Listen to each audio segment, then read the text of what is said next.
അല്ലാഹുവേ ഇങ്ങനെയാണ് റബ്ബിനോട് നമ്മൾ ദുആ ചെയ്യേണ്ടത്.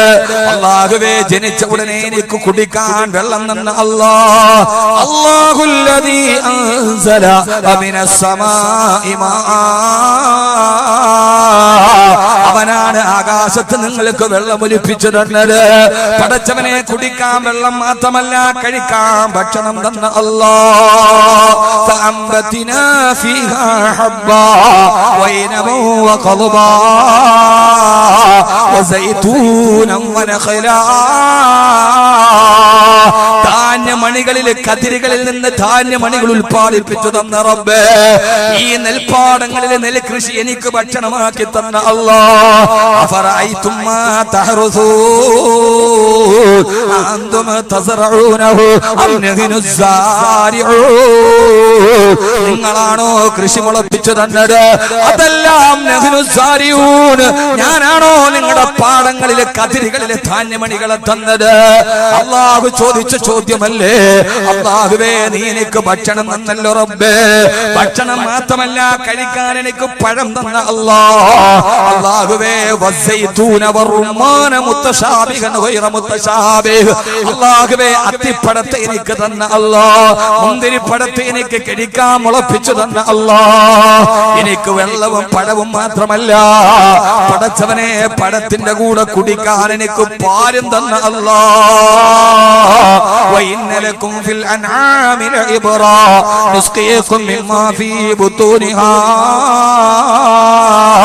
من بين فرث ودم لبنا خالصا صائغا للشاربين, നാൽക്കാലികളുടെ വയറ്റിന്റെ ഉള്ളിലൂടെ രക്തം പോകുന്ന ധമനിയുടെയും ചാണകം പോകുന്ന വഴിയുടെയും ഇടയിലൂടെ രക്തത്തിന്റെ ദുർഗന്ധമില്ലാതെ, ചാണകത്തിന്റെ ദുർഗന്ധമില്ലാതെ, രക്തത്തിന്റെ കളറുകൾ പറ്റാതെ, അതിന്റെ രണ്ടിന്റെയും ഇടയിലൂടെ ലമനൻ ഖാലിസന സായിക, നല്ല തനി വെളുപ്പുള്ള സുന്ദരമായ പാലിനിക്ക് നൽകിയ അല്ലാഹ്.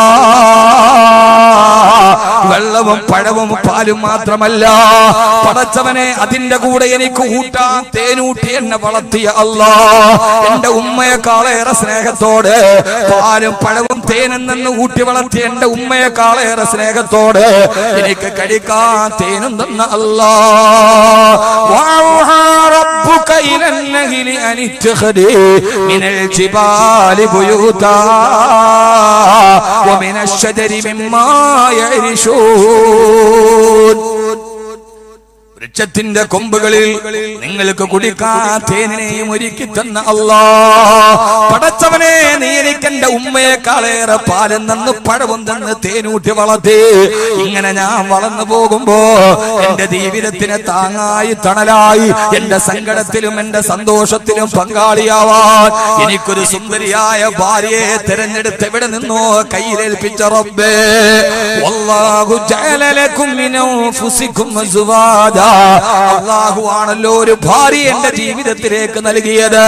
ആ ഭാര്യയോടൊത്ത് ജീവിച്ചു കൊണ്ടുപോകുമ്പോ ഉപ്പാന്ന് വിളിക്കാൻ, ഉമ്മാന്ന് കിളിക്കൊഞ്ചല് കേൾക്കാൻ എനിക്ക് മക്കളെ തന്ന അല്ലാഹ്.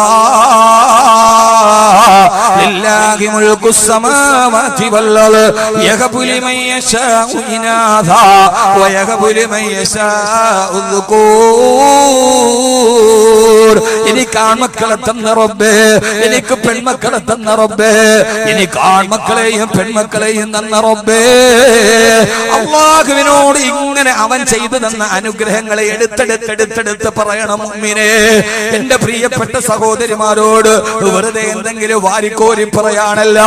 പാതിരാ സമയത്ത് നല്ല തണുപ്പുള്ള സമയത്ത് എഴുന്നേറ്റ് 2 റക്അത്ത് നിസ്കരിച്ചിട്ട് പടച്ചറപ്പിന്റെ നേരെ കൈകൾ ഉയർത്തി നിർത്തിയിട്ട് അവൻ ചെയ്ത അനുഗ്രഹങ്ങൾ ഓരോന്നോരോന്നോരോന്നോരോന്ന് എടുത്തെടുത്ത് പറഞ്ഞിട്ട് അവസാനം അല്ലാഹുവേ എല്ലാം മൂട്ടി തന്നിട്ട് വിശുദ്ധ ഇസ്ലാം എന്ന ഏകദൈവ വിശ്വാസത്തിന്റെ സത്തയിലേക്ക് എന്നെ ആനയിച്ച അല്ലാഹ്.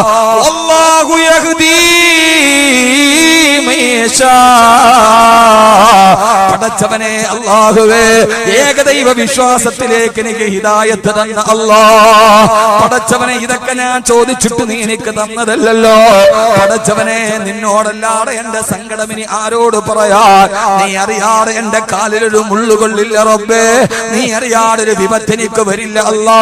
നീ വരാത്തൊരു കടമെന്റെ ജീവിതത്തിലില്ല അല്ലാ. നീ പറയാത്തൊരു പ്രതിസന്ധി എന്റെ ജീവിതത്തിലില്ല അല്ലാ. അതുകൊണ്ട് ഖഹാറായ റബ്ബേ, ജബ്ബാറായ റബ്ബേ, ഗഫൂറായ റബ്ബേ, കരീമായ റബ്ബേ, സത്താറായ റബ്ബേ, മുഈനായ റബ്ബേ, നാസിറായ റബ്ബേ, ഹഖായ റബ്ബേ, റബ്ബായ റബ്ബേ, ലാ ഇലാഹ ഇല്ലാഹു അന്തൽ അവ്വലു, നീയാണ് ആദി, അന്തൽ ആഖിറു, നീയാണ് അവസാനം, വ അന്തൽ ലാഹിറു വ അന്തൽ ബാതിനു വ അന്ത അലാ കുല്ലി ഷൈഇൻ ഖദീർ. സചേതനമല്ലാത്ത കരിമ്പാറക്കെട്ടിൽ നിന്ന് പാല് ചുരത്തുന്ന ഒട്ടകത്തെ സൃഷ്ടിച്ച അല്ലാഹുവേ, അയ്യൂബ് നബിയുടെ മാരകമായ രോഗത്തിന് ഒരു പച്ചവെള്ളം കൊണ്ട് ശമനം കൊടുത്ത അല്ലാ.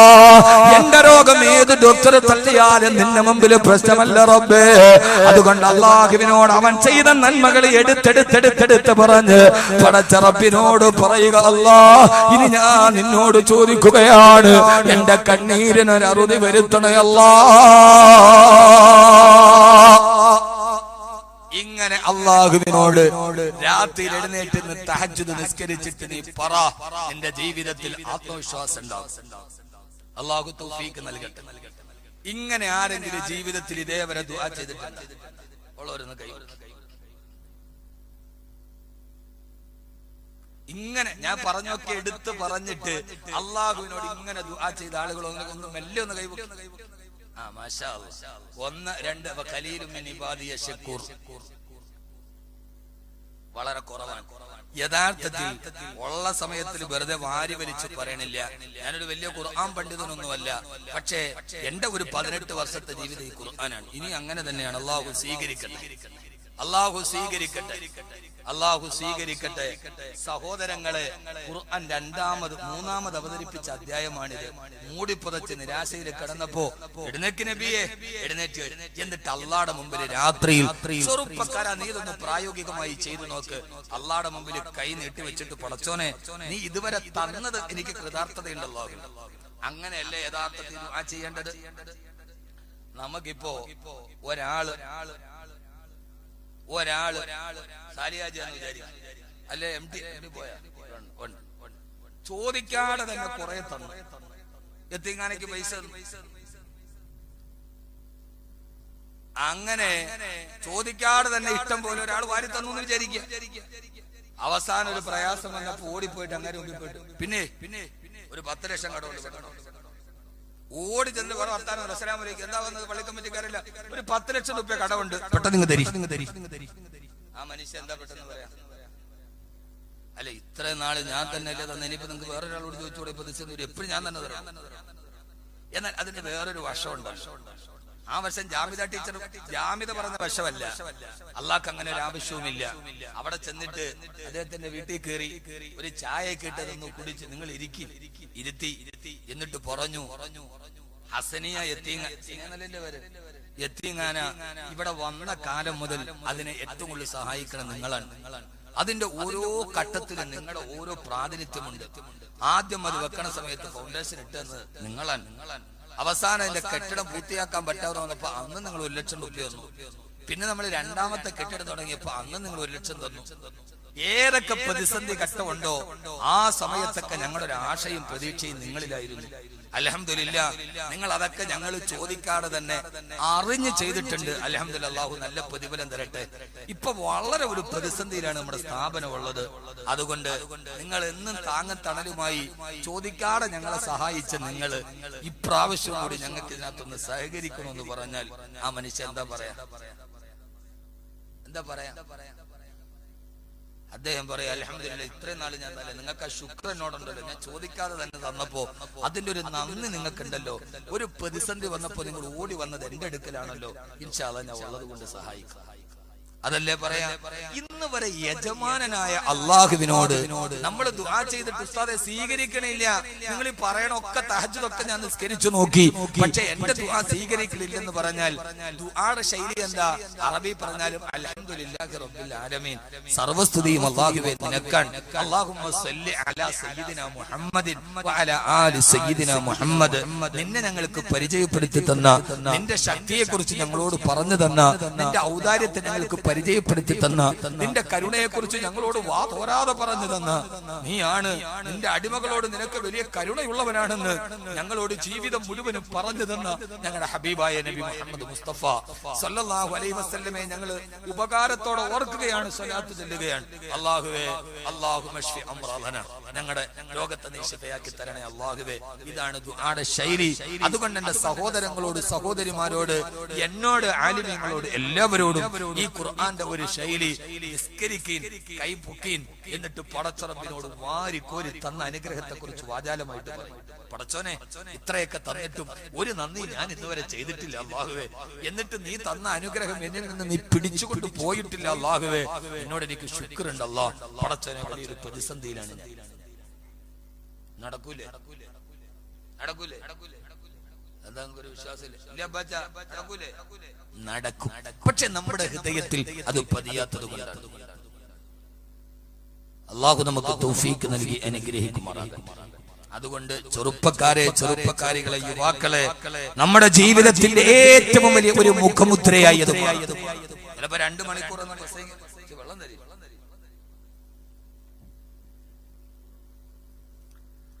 അള്ളാഹു സ്വീകരിക്കുമാറാകട്ടെ. അതുകൊണ്ട് ഇനിയുള്ള ദിവസങ്ങളെങ്കിലും സംഘാടകർ പ്രത്യേകം ശ്രദ്ധിക്കണമെന്ന് ഓർമ്മിപ്പിക്കാൻ. ചൂടുവെള്ളം. അപ്പൊ ഇനിയുള്ള ദിവസങ്ങളെങ്കിലും നേരത്തെ ആക്കാൻ വേണ്ടി ശ്രമിക്കണം. മരുമോളോടോ കാട്ടി, ഇനിയിപ്പോ നാത്തൂനോടും കൂടെ കാണിക്കണം.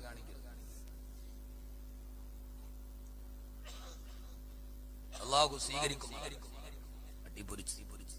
ഞാൻ പറഞ്ഞ മനസ്സിലാവണില്ലേ? ഉണ്ടല്ലോ. അപ്പൊ കുറച്ചേ ഉള്ളൂവെങ്കിലും ആ ഉള്ളത് നമ്മുടെ ജീവിതത്തിൽ ഒരു മാറ്റമുണ്ടാകും. അല്ലാഹു സ്വീകരിക്കും. ആ രീതിയിൽ അല്ലാഹുവിനോട് ദുആ ചെയ്യുക. എന്നിട്ട് ഒന്നാമത്തെ ഒന്ന് പറയുന്നു, ഉറങ്ങാതെ നിങ്ങൾ ഉഷാറായാലേ ഞാൻ പറയൂ. ഒന്നാമത്തേതാ, രാത്രിയിൽ എഴുന്നേൽക്കുക. ചെറുപ്പക്കാരെ, നീ ഇങ്ങനെ നായി നോക്ക്, നിന്നെ തോൽപ്പിക്കാൻ പിന്നെ ലോകത്തൊരാളുണ്ടാവില്ല. ഒരു ബോംബുകൾക്കും നിന്നെ തകർക്കാൻ കഴിയില്ല. ഒരു ലോകത്തിന്റെ ഒരു ശക്തിക്ക് നിന്നെ തകർക്കാൻ കഴിയില്ല. തിരമാലകൾ ആഞ്ഞടിച്ചു വരുന്ന സമുദ്രത്തിന്റെ മുകളിലൂടെ നീ കാലുകൊണ്ട് നടന്നു പോകും. കാരണം രാത്രിയിലെ ഇബാദത്തുകൾ മനഃശക്തി വർദ്ധിപ്പിക്കുമെന്ന് ഖുർആൻ പറഞ്ഞിട്ടുണ്ട്. അതുകൊണ്ടാണ് ആദരവായ പ്രവാചകൻ നബി മുഹമ്മദ് മുസ്തഫ, ഉറക്കെ പറ, ആദരവായ പ്രവാചകൻ നബി മുഹമ്മദ് മുസ്തഫ, ആദരവായ പ്രവാചകൻ നബി മുഹമ്മദ് മുസ്തഫ സല്ലല്ലാഹു അലൈഹി വസല്ലം പറഞ്ഞു കൊടുത്ത അല്ലാഹുവിന്റെ പ്രവാചകനോട് രണ്ടാമത് പറഞ്ഞത്, പ്രയാസങ്ങളും പ്രതിസന്ധികളും ഉണ്ടെങ്കിൽ പാതിരാ സമയത്ത് എഴുന്നേറ്റിട്ട് പടച്ചറപ്പിനോട് ദുആ ചെയ്യുക. എന്നിട്ട് രണ്ടാമത് ചെയ്യേണ്ട കാര്യം എന്തെന്നറിയോ? ഔസിദ് അലൈഹി വറത്തിൽ ഖുർആന തർതീലാ, ഔസിദ് അലൈഹി വറത്തിൽ ഖുർആന തർതീലാ. ഓ ഹബീബായ നബിയേ, പാതിരാ സമയത്ത് എഴുന്നേറ്റ് നിന്ന് പടച്ചറപ്പിന് മുമ്പിൽ തഹജ്ജുദ് നമസ്കരിച്ചതിന് ശേഷം അല്ലാഹുവിന്റെ വിശുദ്ധമായ ഖുർആൻ എടുത്ത് ആ പാതിരാത്രിയിൽ പാരായണം ചെയ്യ് യാ റസൂലല്ലാഹ്. പാതിരാ സമയത്ത് വറത്തിൽ ഖുർആന തർതീലാ,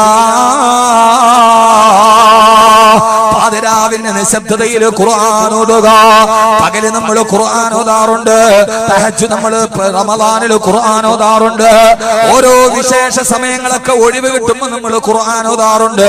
പക്ഷേ എന്നെ കേൾക്കാനെത്തിയ പ്രിയപ്പെട്ട ഇവിടുത്തെ സഹോദരങ്ങളോട് സഹോദരിമാരോട്, പാതിരാ സമയത്ത് അന്ധകാര നിബിഡമായ രാത്രിയിൽ ഈ പ്രകൃതി മുഴുവനും നിശബ്ദമായിട്ടിരിക്കുമ്പോ ഒരു ഇല വീണാൽ പോലും ഏൽക്കുന്ന ശൂന്യതയുടെ സമയത്ത് നിന്റെ നാവിലൂടെ ഖുർആൻ ഓതുമോ, ആ ഖുർആൻ നിന്റെ നാവിലൂടെ പരന്നൊടുകുമോ, അൽഹംദുലില്ലാഹ്